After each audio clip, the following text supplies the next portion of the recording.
변호사님, 개인회생 신청하면 아무것도 못하나요? 그냥 딱 고정된 상태로 살아야 되나요? 아닙니다. 다 해도 됩니다. 뭐든지 다 할 수 있습니다. 개인회생의 취지를 한번 생각해 보자고요. 일해서 소득을 만들어서 분할 변제하라고 했잖아요. 일하라고 해놓고 아무것도 못하게 사람 손발을 묶어 놓으면 일을 어떻게 해서 돈을 어떻게 벌어서 변제를 어떻게 하겠습니까? 그냥 개인회생 안 하는 사람들하고 똑같이 이 사람은 모든 활동을 다 할 수가 있습니다. 대신 일부 사항을 법원에 보고해야 될 의무가 부과될 뿐이죠.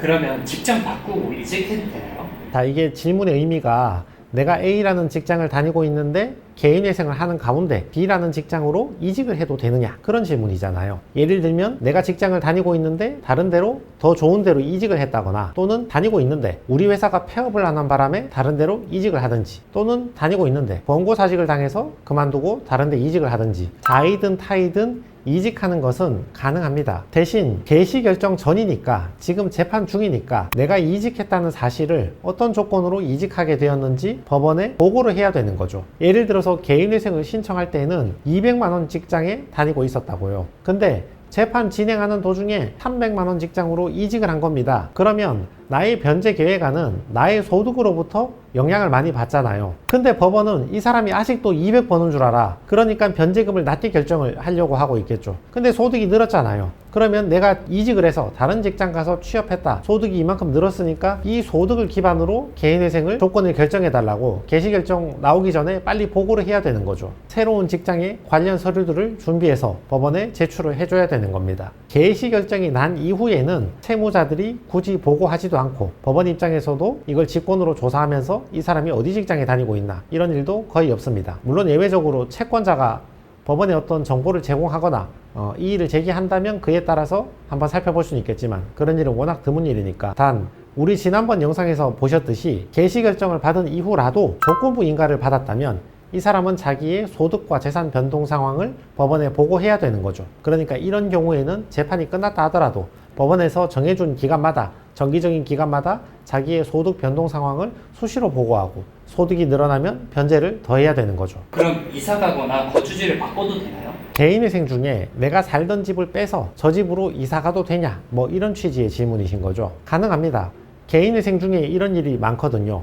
내가 전월세를 살고 있는데 개인회생 재판 중에 만기가 된 거야. 그러니까 집을 빼서 다른 전월세 집으로 가야 한다거나, 내가 자가 아파트 빌라가 있는데 개인회생 중에 팔린 거야. 개인회생 중에 팔아도 되거든요. 팔고 담보대출 갖고 남은 돈을 가지고 다른 전월세 집으로 이사를 간다, 뭐 이런 경우도 있겠죠. 역시나 개시결정 되기 전이라면 법원에 보고를 해줘야 됩니다. 이게 왜 그러냐 하면 청산가치하고 변제계획안에 큰 영향을 주잖아요. 자금 사용처 소명을 해야 된다고요. 예를 들어서 이전에 살던 집 보증금이 1억이었는데 그거 빼가지고 똑같이 1억짜리 보증금에 집어넣었다. 그러면 뭐 크게 소명할 게 없겠죠. 근데 대체로 이런 경우는 없다고요. 돈이 너무 급하니까, 특히 가족들 돈 땡겨 쓰거나 생활비 같은 게 궁한 경우가 많으니까 1억 보증금 돌려받아서 3천만 원 쓰고 7천만 원짜리 보증금으로 이사 갔다, 이런 경우가 많이 있거든요. 그러면 법원 입장에서는 청산가치가 줄었다고 볼 수도 있는 거고, 청산가치가 줄면 변제계획안이 바뀌겠죠. 또 그리고 이와 별개로 3천만 원을 돈을 썼으면 정당한 데 사용했는지 부당한 데 사용했는지, 그리고 일부는 청산가치에 반영해야 될 사유가 있는지, 이런 것들도 판단을 해야 되니까 채무자는 즉시 법원에 보고를 해야 되고, 법원 입장에서는 그 돈을 어디에 썼는지 사용처를 물어보는 거죠. 아파트나 빌라를 매각한 경우도 마찬가지입니다. 내 아파트를 3억에 매각을 했는데 기존의 담보대출 2억을 갚았고 어머니 돈 2천만 원도 변제하고 8천만 원만 남았다. 이걸로 어디 전월세집 구해가지고 이사를 갔다, 뭐 이런 경우잖아요. 이런 경우는 법원에 즉시 보고를 해야 되고, 법원에서는 청산가치가 줄어든 거, 그리고 돈을 썼으니까 어디에 사용했는지, 정당한지 부당한지, 이런 재반 사정들을 검토를 해야 되니까 보고를 시키고 법원 입장에서는 검토를 하는 그런 절차가 이어지게 되겠죠. 이것도 개시결정 후에는 굳이 보고하는 채무자들은 거의 없는데, 조건부 인가가 있다면 정기적으로 재산이나 소득 상황 변동에 대해서 법원에 보고를 해야 됩니다. 그럼 이혼은요?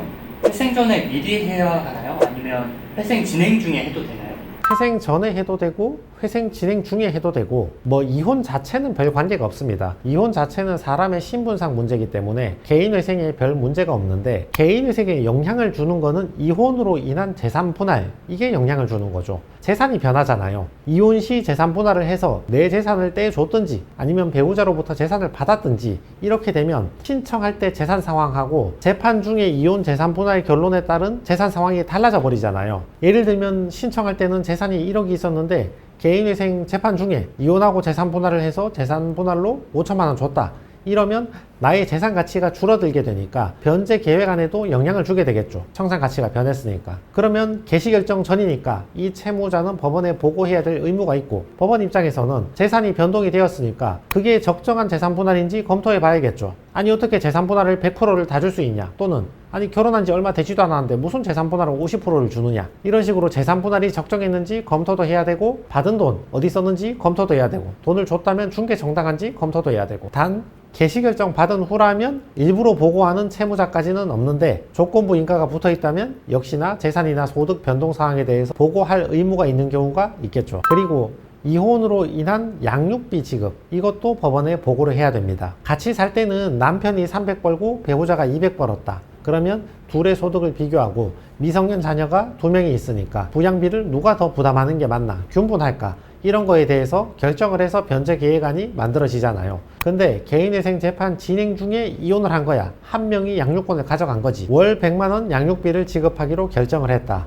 그러면 이것도 변제 계획안에 영향을 주니까 개시결정 전이라면 보고를 해야 되는 거죠. 월 100만 원 지급하기로 했으니까 이거는 비면책 채무잖아요. 그러니까 100만 원 지급해야 된다는 것도 법원에 보고를 해야 되고, 그에 따라서 변제 계획안이 변경될 수도 있고, 법원이 볼 때 이 사람이 100만 원 양육비를 지급하면서 은행에 대한 변제금까지 낼 만한 여력이 되는지, 그만한 소득이 되는지도 별도로 검토를 해봐야 되고, 이런 상황들이 법원에 영향을 주니까 보고를 해야 되는데, 이건 역시 개시결정 후라면 굳이 알아서 보고하는 채무자는 거의 없습니다. 그러면 은행 거래는 가능한가요?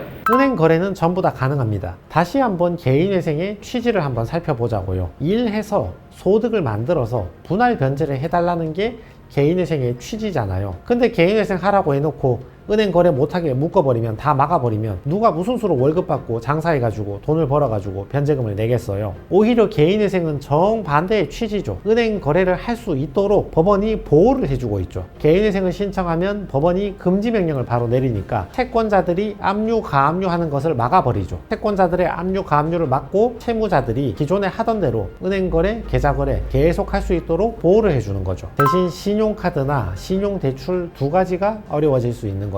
이걸 제외한 금융거래는 대부분 다 가능합니다. 그럼 이건 좀 민망한 질문이긴 한데, 제가 주식하다가 탕진하고 개인 회생을 시작했어요. 근데 급등주가 보이네. 이거 사도 되나요? 개인회생 하는 도중에 주식 코인까지 해도 되느냐, 그 질문이잖아요. 증권 계좌 사용 자체를 막진 않거든요. 누가 강제로 틀어막는 것도 아니고 말리는 건 아니지. 근데 실무상으로 볼 때는 대출 받아서 투자하는 건 당연히 안 되겠죠. 뭐 더 이상 신용 대출이 되지가 않으니까 개인회생을 시작해버리면. 근데 나의 남아있는 돈으로 주식을 한다 하더라도 법원에서는 매우 안 좋게 볼 위험성이 있겠죠. 방금 전에 주식하다가 돈 날려서 탕진하고 나 좀 살려달라고 개인회생 신청해놓고 주식 탕진해서 채권자한테 변제한 게 너무 미안하다고, 근데 돈이 없으니까 변제금 좀 깎아달라고 사정사정하고 있으면서 한편으로는 증권계좌 열어보니까 지금도 열심히 투자하고 있다. 이러면 볼 때 신청권의 남용같이 보이거나 채권자 이익을 침해한다고 보이거나 불성실한 채무자로 보일 가능성이 있겠죠. 개인회생에 안 좋은 영향을 미칠 수가 있습니다. 그래서 정리를 해보자면 개인회생을 하는 가운데 이직을 할 수도 있고 투잡을 할 수도 있고 이사를 갈 수도 있고 집을 팔 수도 있고 이혼하고 재산 분할을 할 수도 있지만, 뭐든지 그 자체는 가능하지만 대신 가급적이면 개인회생 재판 끝나고 하시라 이 말이죠. 개인회생 재판 중에 자꾸 소득하고 재산 사항이 변동이 되면 변동된 대로 새로운 직장 취업했으면 서류 다시 제출해야 되니까 처음부터 원점에서 그 소득에 맞게 다시 검토를 하니까 자꾸 재판 기간이 길어지잖아요. 그러니까 가급적 개시결정 받고 재판 끝나고 나면 그 뒤에 잠잠해졌을 때 하시기를 추천을 드립니다. 결론을 정리해 봅시다. 개인회생 중에 이직을 해도 되고 이사를 해도 되고 이혼이나 재산분할, 양육비 결정을 해도 된다. 은행 거래나 계좌 이체는 전부 다 가능하다. 그러나 주식 코인 투자는 자제를 요망하고 가급적이면 재판 끝나고 하시는 게 본인이 귀찮은 일이 좀 적으실 거다.